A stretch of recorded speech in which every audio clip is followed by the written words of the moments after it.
नमस्कार दोस्तों, स्वागत है आपका एनवायरमेंट एंड सस्टेनेबिलिटी चैनल पर। मैं हूं प्रमोद मोहंती और आज के खास वीडियो में हम लेकर आए हैं अगस्त 2025 के सबसे इम्पोर्टेंट, ऑथेंटिक और वेरीफाइड एनवायरमेंटल अपडेट। जैसा कि मैंने पिछले वीडियो में जुलाई मंथ के अपडेट वाला वीडियो में जो कि बताया था, ये सारी जानकारी मैं खुद डायरेक्टली निकाली है ऑफिशियल सोर्स से, जैसे कि ई गैजेट ऑफ इंडिया, परिवेश portal, CPCB central pollution control board और कई स्टेट पॉल्यूशन कंट्रोल बोर्ड के ऑफिशियल वेबसाइट। तो अगर आप स्टूडेंट हो, इंडस्ट्री प्रोफेशनल हो या एनवायरमेंट का फील्ड में काम करते हो, ये वीडियो आपके लिए एक कंप्लीट समरी होगा। चलिए शुरू करते हैं। अब जो है हम हमारे पीडीएफ फाइल की तरफ चलेंगे, एक एक करके समझेंगे कि ये अगस्त महीने में कौन से नए अपडेट आए। पहला वाला जो अपडेट है वो है NGT Pune bench direction to SEIAA और ACAC। ये जो अपडेट है ये आया है 13 अगस्त 2025 को। ये देख सकते हैं, ये जो आपको स्क्रीन पे दिख रहा है ये एक एनजीटी का डायरेक्शन है टू सिया और ACAC। इसमें क्या लिखा गया, क्या बोला गया, चलिए हम आपको बताते हैं। दोस्तों, national green tribunal NGT Pune bench ने 13 अगस्त 2025 को एक जजमेंट महाराष्ट्र में एनवायरमेंटल क्लियरेंस प्रोसेस को लेकर दिया। क्या दिया, चलिए समझते। सबसे पहले बैकग्राउंड समझ। कुछ प्रोजेक्ट्स को Maharashtra state environment impact assessment authority यानी सिया ने फरवरी 2024 में एनवायरमेंटल क्लियरेंस दी, राइट। लेकिन प्रॉब्लम ये थी कि सिया का जो टर्म था वो 10 जनवरी 2024 को ही एक्सपायर हो चुका था। यानी जब क्लियरेंस इशू की गई तब अथॉरिटी अपने वैलिड टर्म में ही नहीं थे। इसी वजह से जो एप्लीकेंट्स थे, जिसमें लोकल लोग और एक्टिविस्ट शामिल थे, ये एनजीटी में कंप्लेंट की और बोला कि ये ईसी इलीगल है। उन्होंने आर्ग्यू किया कि EIA नोटिफिकेशन 2006 के रेगुलेशन 8 में दिए गए टाइमलाइंस भी वायलेट किए गए। नॉर्मली ईसी डिसीजन 105 दिन के अंदर होना है, लेकिन यहां डिले बहुत ज्यादा। अब सिया ने अपना डिफेंस किया। उन्होंने कहा कि डिसीजन ग्रांट करने का काम 10 जनवरी 2024 के पहले ही हो गया था, जब उनका टर्म वैलिड था। सिर्फ उस डिसीजन को परिवेश पोर्टल पे अपलोड करने में डिले हुआ। समझ रहे हो यहां पे क्या हुआ है?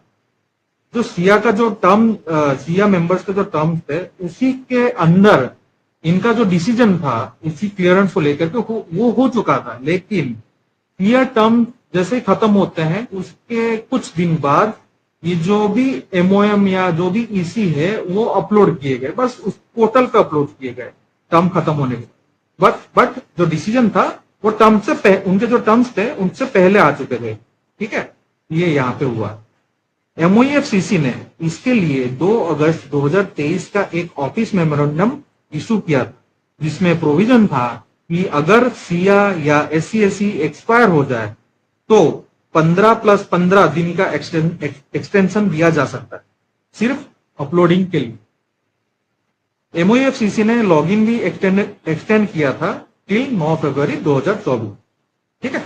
तो एनजीटी ने दोनों साइड की बात सुनी। ट्रिब्यूनल ने ये माना कि इसी इलीगल नहीं है क्योंकि डिसीजन एक्सपायर होने के पहले ही ले लिया गया था।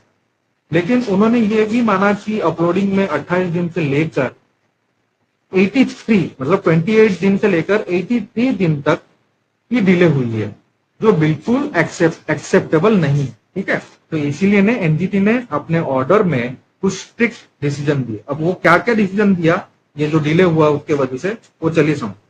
सबसे पहले SCAC या SEIAA, SCAC या सिया की मीटिंग के मिनट्स मैक्सिमम 3 दिन के अंदर परिवेश पोर्टल पर अपलोड करने होंगे। ये ध्यान रखिएगा, ठीक है। SCAC या सिया की जो मीटिंग्स होती है, जो MOM बनता है, मिनट्स ऑफ मीटिंग, वो 3 दिन, मैक्सिमम 3 दिन के अंदर आपको परिवेश पोर्टल पर अपलोड करने होंगे। ये किसने, एनजीटी ने SCAC या सिया को डायरेक्शन दिया। दूसरा क्या बोला है कि एनवायरमेंटल क्लियरेंस का डिसीजन ग्रांट हो या रिजेक्ट हो, वो मैक्सिमम दिन के मैक्सिमम 7 दिन के अंदर अपलोड करना होगा। देखिए पहला वाला जो था वो मिनट्स ऑफ मीटिंग वो 3 दिन का बोला है, और जो ये अपना एनवायरमेंटल क्लियरेंस का जो डिसीजन है या तो वो लोग ग्रांट करते हैं या वो तो रिजेक्ट करते हैं, वो मैक्सिमम 7 दिन के अंदर अपलोड करना। और जो तीसरा उन्होंने डायरेक्शन दिया है, अगर इन टाइमलाइंस को फॉलो नहीं किया गया तो सिया का जो मेंबर सेक्रेटरी पर्सनली रिस्पॉन्सिबल होंगे, उनके खिलाफ डायरेक्ट एक्शन हो सकता है अंडर सेक्शन 26 ऑफ एक्ट 2010। तो दोस्तों इस ऑर्डर का जो इम्पैक्ट ये होगा कि एनवायरमेंटल क्लियरेंस प्रोसेस अब और ज्यादा टाइम बाउंड और ट्रांसपेरेंट होगा। कोई भी डिले अब टॉलरेट नहीं किया जाएगा और अकाउंटेबिलिटी डायरेक्टली फिक्स की गई। ये एक लैंडमार्क जजमेंट है जो फ्यूचर में हर स्टेट अथॉरिटी के लिए एक स्ट्रॉन्ग मैसेज देता है। कंप्लायंस के लिए टाइमलाइन कंपलसरी है और पर्सनल रेस्पॉन्सिबिलिटी फिक्स होगी। चलिए आपके दिमाग में अभी मेरे को लगता है कि ये भी सवाल आ रहा होगा, ये सिर्फ सिया और SC/SC को ही दिया है, MOEF और EAC को दिया नहीं। हाँ, ये सिया और SC/SC को ही दिया है, MOEF और EAC को नहीं दिया है। तो मोस्ट प्रोबेबली ये जो है कैटेगरी बी वालों के लिए एक अच्छा खबर है। ठीक है, अब हम चलते हैं अभी सेकेंड नोटिफिकेशन। अब सेकेंड नोटिफिकेशन क्या है? Environmental audit rules 2025। ठीक है, ये कब रिलीज हुआ है? 29/8 इशू हुआ है, रिलीज नहीं, पब्लिश डेट और इशू डेट दोनों अलग होते हैं। ठीक है, तो ये कब इशू हुआ है? 29/8/2025, 29 अगस्त 2025 को ये इशू किया गया। तो इसमें क्या बोला गया है, चले समझते। दोस्तों 29 अगस्त 2025 को भारत सरकार ने ये नोटिफिकेशन इशू किए हैं, एनवायरमेंटल ऑडिट रूल्स 2025। ठीक है, ये नोटिफिकेशन एनवायरमेंट कंप्लायंस के सिस्टम को और मजबूत और ट्रांसपेरेंट बनाने के लिए लाया है। ठीक है, तो सबसे पहले ये रूल्स एक नया फ्रेमवर्क इंट्रोड्यूस करते हैं जिसमें सर्टिफाइड एनवायरमेंटल ऑडिटर्स का रोल बहुत इंपॉर्टेंट है। ठीक है, अब इंडस्ट्रियल प्रोजेक्ट्स और एक्टिविटीज की ऑडिट ऑफिशियली रजिस्टर किए गए ऑडिटर ही करेंगे। देखिए इसका मतलब ये नहीं है कि ऑडिटर्स ही सब कुछ करेंगे। आपको है ना, मैं ये वाला जो नोटिफिकेशन है इसमें एक पैराग्राफ पढ़ा देता हूं, उसके बाद हम लोग आगे का डिस्कशन करेंगे। ठीक है, तो अभी ये जो 9 नंबर पेज में ये जो तीसरा वाला पैराग्राफ है इसको ध्यान से क्या बोला गया है।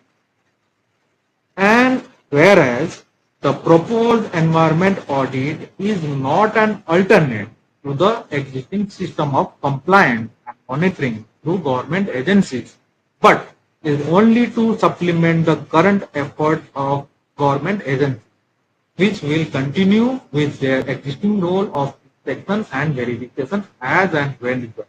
ठीक है, अब ये पैराग्राफ आपने पढ़ लिया, जिसमें क्या लिखा है? is only to supplement the current efforts of government agencies। जो आज के डेट में गवर्नमेंट एजेंसी मॉनिटरिंग या जो कंप्लायंस चेक कर रही है बहुत सारे इंडस्ट्रीज का, और जो भी वेरिफिकेशन जो इंस्पेक्शन वगैरह जो कर रही है वो एज इट इज ही रहने वाला है। बट जो ये एनवायरमेंटल ऑडिटर जो बनेंगे उनका काम क्या रहेगा? Is only to supplement the current efforts for the government agency. ठीक है, चलिए आगे का ध्यान, ये मेरे होपफुली आपका ये क्लियर हो गया होगा। चलिए आगे डिस्कशन करते हैं। अभी इसमें जो की पॉइंट्स है मैं समझा देता हूं। देखिए सर्टिफाइड एनवायरमेंटल ऑडिटर CEA कौन है?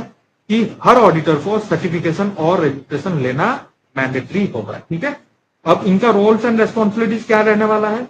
इन ऑडिटर्स को कंप्लायंस चेक करना होगा, सैंपल कलेक्शन और एनालिसिस करना होगा, वायोलेशन रिपोर्ट करने होंगे और जरूरत पर एनवायरमेंटल कंपनसेशन कैलकुलेट भी करना होगा। ठीक है, जैसे HPCB करके सेम काम करेंगे बट एक सप्लीमेंट्री के तरह के काम करेंगे। EADA environmental audit designated agency. ठीक है, एक सेंट्रल एजेंसी बनाई जाएगी जो ऑडिटर्स को सर्टिफाई करेगी, रजिस्टर करेगी, ट्रेनिंग देगी और डिसिप्लिनरी एक्शन भी लेगी। ठीक है, अब सर्टिफिकेशन प्रोसेस क्या रहने वाला? ये सर्टिफिकेशन प्रोसेस 2 तरीके से है। Recognisation of prior learning RPL, जिनके पास पहले से एक्सपीरियंस है, और नेशनल सर्टिफिकेशन एग्जामिनेशन NCE, एक ये है स्ट्रक्चर्ड एग्जाम। राइट, अब इनका जो रजिस्ट्रेशन वैलिडिटी है वो कब तक होगा? ऑडिटर्स का रजिस्ट्रेशन 5 साल के लिए होगा, फिर रिन्यू करना पड़ेगा। अब इसमें जो कोड ऑफ कंडक्ट में क्या लिखा गया? ऑडिटर्स को ऑनेस्ट और ट्रांसपेरेंट रहना होगा। ध्यान रखिएगा, ये लोग इनको इसी रूल पे ही लिख दिया गया है कि ऑडिटर्स को ऑनेस्ट और ट्रांसपेरेंट रहना होगा, डाटा मैनिपुलेट करना, छुपाना या गलत दिखाना मिसकंडक्ट माना जाएगा। ठीक है, तो कॉन्फिडेंशियलिटी मेंटेन करनी बहुत ही जरूरी होगी इनके लिए। अब इंटीग्रेशन विथ अदर रूल्स क्या है कि ये system green credit rules 2023, eco mark rules 2024, waste management rules 2016, PRZ notification और ईआईए नोटिफिकेशन 2006 जैसे एग्जिस्टिंग फ्रेमवर्क के साथ लिंक। ठीक है, अब इसका जो इंपैक्ट है वो क्या होने वाला है, देखिए इस रूल का जो इंपैक्ट है, क्या होने वाला कि इस रूल का मतलब है कि एनवायरमेंटल कंप्लायंट अब और भी स्ट्रिक्ट और ट्रांसपेरेंट, राइट, इंडिपेंडेंट ऑडिटर्स के थ्रू मॉनिटरिंग होगी, जिससे पॉल्यूशन कंट्रोल और सस्टेनेबिलिटी एफर्ट्स और इफेक्टिव बने। तो ये एक बहुत बड़ा स्टेप है जो इंडिया के एनवायरमेंटल गवर्नमेंट को और स्ट्रॉन्ग बनाए और इंडस्ट्री को रेस्पॉन्सिबल। ठीक है, तो ये अपडेट के बारे में हमने डिस्कशन कर लिया। अभी हम लोग चलेंगे तीसरे अपडेट के। तीसरा अपडेट क्या बोल रहा है, तीसरा अपडेट ये है कि वन संरक्षण एवं संवर्धन अमेंडमेंट रूल्स 2025, ये एक अमेंडमेंट रूल है, इसका प्रेस रूल आ चुका है। ठीक है, चलिए इसको समझते हैं क्या है। ये notification ministry of environment, forest and climate change ने, ध्यान रखिएगा अभी मैं डेट बताने जा रहा हूं, 31 अगस्त 2025 को इशू किया। ठीक है, तो सबसे पहले छोटा सा बैकग्राउंड समझते हैं। फॉरेस्ट कंजर्वेशन के लिए पहले 1980 का एक्ट बना था, जिसमें फॉरेस्ट लैंड के डाइवर्जन पर स्ट्रिक्ट रूल रखे गए थे। 2023 में नए रूल्स आए थे और अब 2025 में उन रूल्स में और अमेंडमेंट किया गया है। जैसे कि आपको मैंने बताया था, ये एक अमेंडमेंट रूल है। इस नए अमेंडमेंट में कुछ इंपोर्टेंट डेफिनेशंस ऐड की गई। अब इसमें डेफिनेशन में अगर जाएं तो इसमें डेफिनेशन में क्या बोला गया, चलिए समझते हैं, है ना।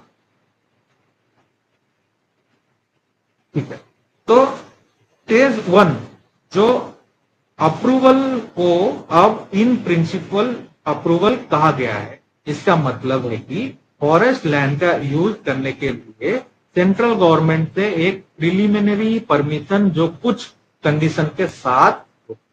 ठीक है, तो स्टेज 1 एक है, स्टेज 1 अप्रूवल को अब इन प्रिंसिपल अप्रूवल कहा जाएगा। ठीक है, अब जो स्टेज 2 है, स्टेज 2 अप्रूवल यानी फाइनल अप्रूवल तब दिया जाएगा जब स्टेट गवर्नमेंट ये कंफर्म करे कि स्टेज 1 के कंडीशंस फुलफिल हो गए।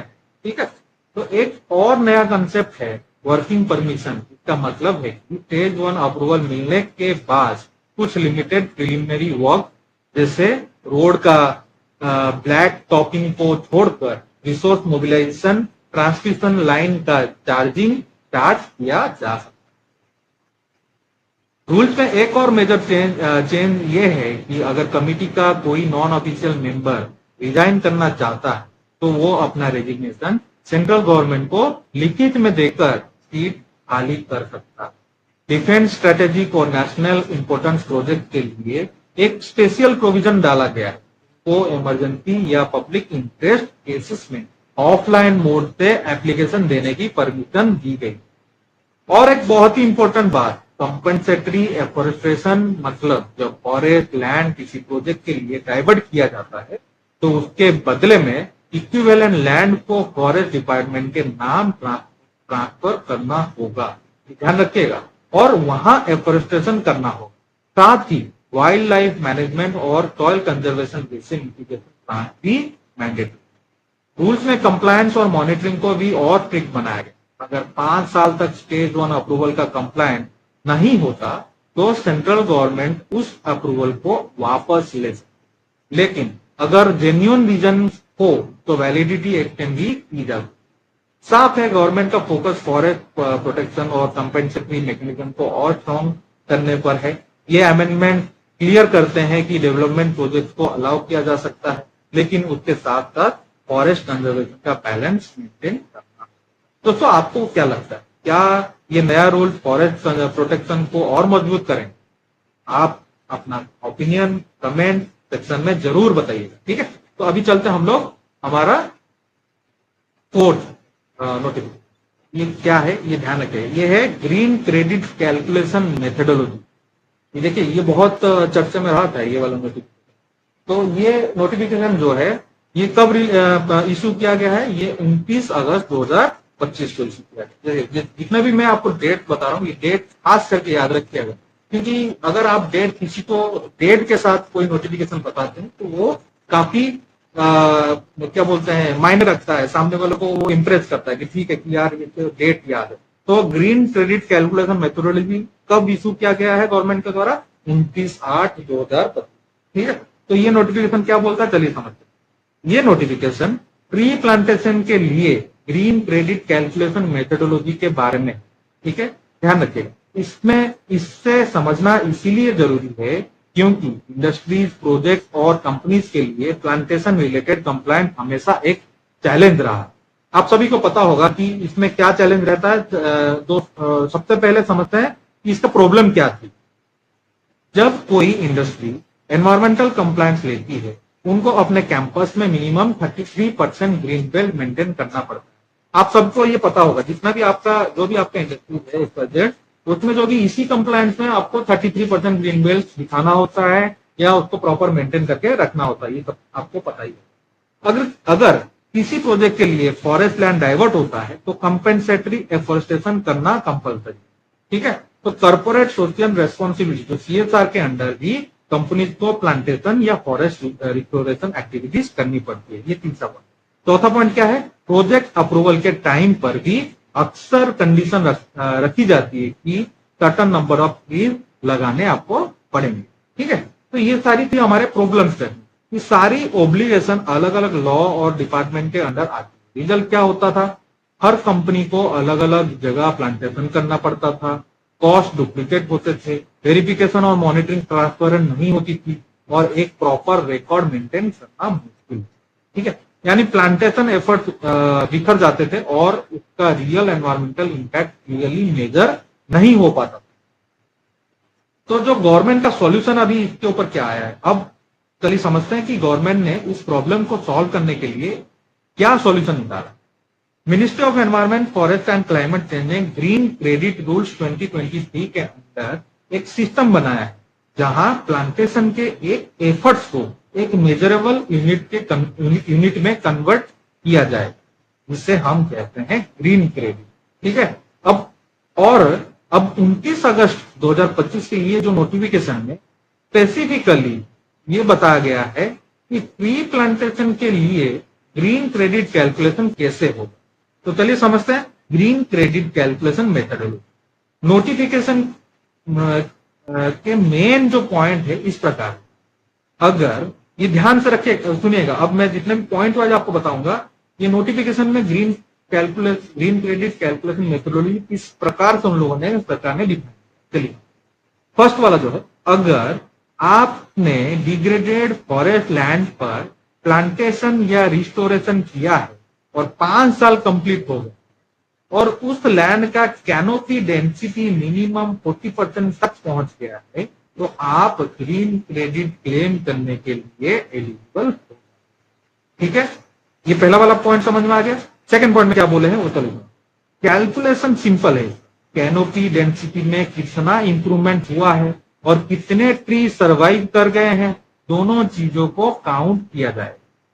तीसरा पॉइंट क्या बोलता है? एक ग्रीन क्रेडिट इक्वल टू एक ट्री जो 5 साल से ज्यादा पुराना हो चुका है, ठीक है। तो कोई किसी का मन में सवाल आता होगा कि जो ग्रीन क्रेडिट कैसे कैलकुलेट होता है, तो एक ग्रीन क्रेडिट लेने के लिए क्या करना होगा? आपको क्या दिखाना पड़ेगा? एक ट्री जो 5 साल से ज्यादा पुराना हो चुका हो, ठीक है, वो दिखाओगे तो आपको एक ग्रीन क्रेडिट मिलेगा। एडमिनिस्ट्रेटर के थ्रू प्रॉपर वेरिफिकेशन होगा, डेजिग्नेटेड एजेंसीज फील्ड सर्वे करेंगी और फिर आपको जो है क्रेडिट इश्यू करके देंगे। ये ग्रीन क्रेडिट नॉन ट्रेडेबल और नॉन ट्रांसफरेबल भी होंगे, मतलब आप किसी दूसरी कंपनी को ये नहीं दे सकते। सिर्फ एक एग्जेम्पशन एक है इसमें कि अगर आपकी पेरेंट कंपनी और सब्सिडियरी कंपनी है तो उनके बीच ट्रांसफर अलाउड है, ठीक है। मैं आपको एक एग्जांपल देता, आरती इंडस्ट्रीज और आरती फार्मा, ये दोनों जो है एक दूसरे के लिए एक पेरेंट कंपनी है और एक सब्सिडियरी कंपनी, तो जो है ये दोनों अपने में ट्रांसफर कर सकती है ग्रीन, ठीक है। अब चलते हैं ग्रीन क्रेडिट का यूज। अब सवाल उठता है कि इन ग्रेन क्रेडिट का यूज कहाँ होगा। नोटिफिकेशन के हिसाब से का यूज एक ही बार किया जाता है और ये 3 मेजर पर्पजेस के लिए वैलिड। क्या है वो 3 मेजर पर्पजेस? कंपेंसेटरी एफॉरेस्टेशन, अगर आपको फॉरेस्ट डाइवर्जन के केस में एफॉरेस्टेशन करना है तो ये क्रेडिट यूज हो सकता है। सीएसआर फुलफिलमेंट, सीएसआर के अंदर जो प्लांटेशन की रिक्वायरमेंट होती है उसको पूरा करने के लिए भी ये क्रेडिट वैलिड होंगे। अब जो तीसरा पॉइंट, प्रोजेक्ट अप्रूवल प्लांटेशन, अगर किसी प्रोजेक्ट की अप्रूवल कंडीशन में प्री प्लांटेशन मैंडेटरी है उसे उसको फुलफिल करने के लिए भी ग्रीन क्रेडिट का यूज किया जाता है। बहुत बढ़िया चीज आया है। एक बार क्रेडिट यूज कर लिया तो वो एक्सटिंग्विश माना जाए, मतलब उसका दोबारा यूज अलाउड नहीं हो। अब चलिए चलते हैं इसका बेनिफिट, एडिशनल बेनिफिट क्या है वो दोस्तों एक और इंपॉर्टेंट पॉइंट है। ये ग्रीन क्रेडिट आप अपने ESG reporting, environmental social and government indicators के अंदर भी शोकेस कर सकते हो। इसका मतलब है कि सिर्फ कंप्लायंस के लिए नहीं बल्कि आपके सस्टेनेबिलिटी रिपोर्टिंग और कॉर्पोरेट इमेज के लिए भी ये क्रेडिट बेनिफिट है। अब जो कंक्लूजन निकल के आ रहा है, चलिए ये कंक्लूजन क्या निकल के आ रहा है समझते हैं कि तो ये नोटिफिकेशन एक तरह से एक स्ट्रक्चर्ड और ट्रांसपेरेंट फ्रेमवर्क प्रोवाइड करता है जिससे प्लांटेशन रिलेटेड सारे स्टैट्यूटरी एप्लीकेशन एक सिंगल मेजरेबल यूनिट में कन्वर्ट हो जाएंगे। इससे डुप्लीकेशन खत्म होगा, मॉनिटरिंग इजी होगी और रियल एनवायरमेंटल इम्पैक्ट को साइंटिफिकली मेजर किया जा सकता है। आपको क्या लगता है, क्या ये ग्रीन क्रेडिट सिस्टम इंडस्ट्रीज के लिए बेनिफिशियल होगा या सिर्फ एक और कंप्लायंस लेयर बनेगा? क्या लगता है आपको कमेंट में जरूर। चलिए मेरे को क्या लगता है मैं आपको समझाता हूँ। देखिए मोस्ट ऑफ इंडस्ट्रीज में मैंने भी जहां जहां काम किया है वहां पे ये जो 33% वाला 33% ग्रीन कवर वाला जो रहता है वो बहुत डिफिकल्ट रहता है इंडस्ट्री को, क्योंकि एक तो वो लोग एक पर्टिकुलर लिमिटेड एरिया लेते हैं उनके प्रोडक्शन के लिए।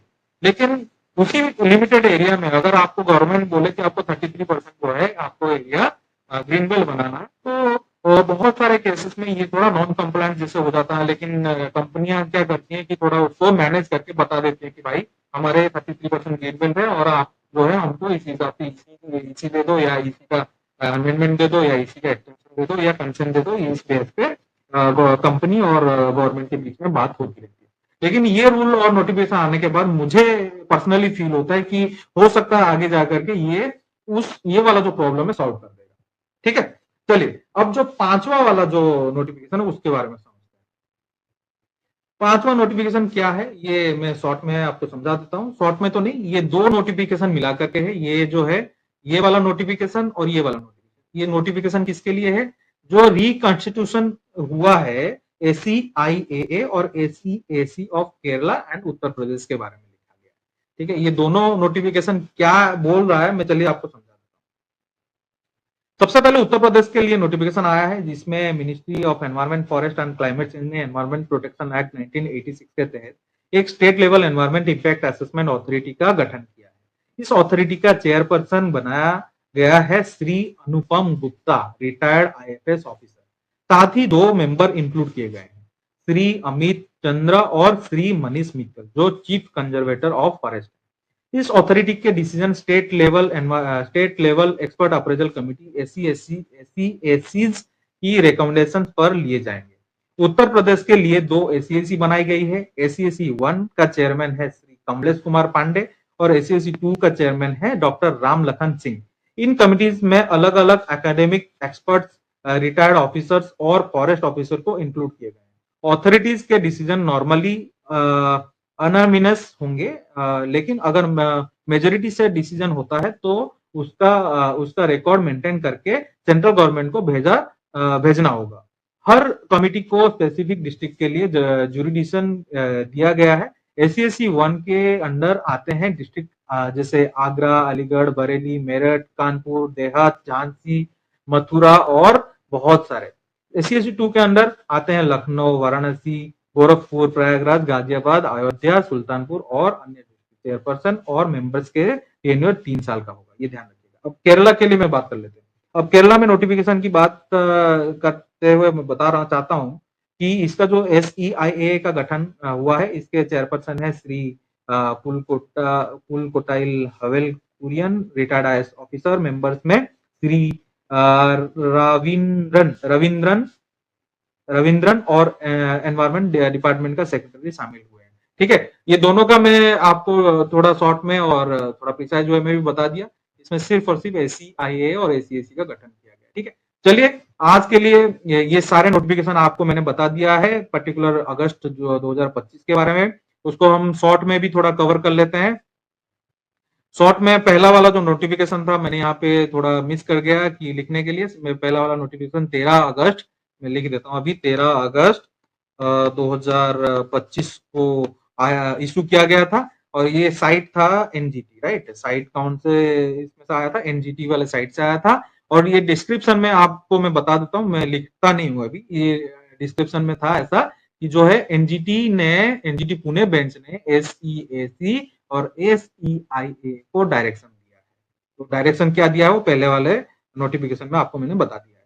दूसरा क्या है, 29/8/2025 को ई गैजेट में एनवायरमेंटल ऑडिट रूल 2025 इशू हुआ है। 31/8/2025 को वन संरक्षण एवं संवर्धन अमेंडमेंट रूल 2025 इशू हुआ है। 29/8/2025 को ग्रीन क्रेडिट मेथोडोलॉजी इशू हुआ है। 26 एंड 28 अगस्त को reconstruction of SEIA SCAC of Kerala and Uttar Pradesh issue हुआ है। एंड 22 अगस्त 2025, ये जो मैंने हाईलाइट करके रखा है ये भी बहुत इंपॉर्टेंट था, नेशनल डेजिग्नेटेड अथॉरिटी बनाया गया है गवर्नमेंट के द्वारा for the implementation of article 6 of Paris agreement notification 2025। ये वाला जो है मैं पर्टिकुलर इसके लिए सेपरेट वीडियो बना के रखा हुआ है, आप मेरे चैनल पे जाके चेक करके ये वीडियो को देख सकते हैं। चलिए, बहुत लंबा हो गया ये वीडियो, आज के लिए इतना ही दोस्तों। आप अपना ख्याल रखिएगा, और आपको अगर मेरा वीडियो पसंद आ रहा है तो आप मेरे वीडियो को शेयर भी करिए दोस्तों के साथ और फैलाइए, ताकि मेरा जो YouTube चैनल है और ज्यादा अच्छे से ग्रो कर सके। आपका एक कमेंट, एक लाइक और एक सब्सक्रिप्शन मेरे लिए मेरा एक मोरल बूस्टअप की तरह काम करता है। तो प्लीज ये सब करिएगा। धन्यवाद। जय हिंद। Thank you.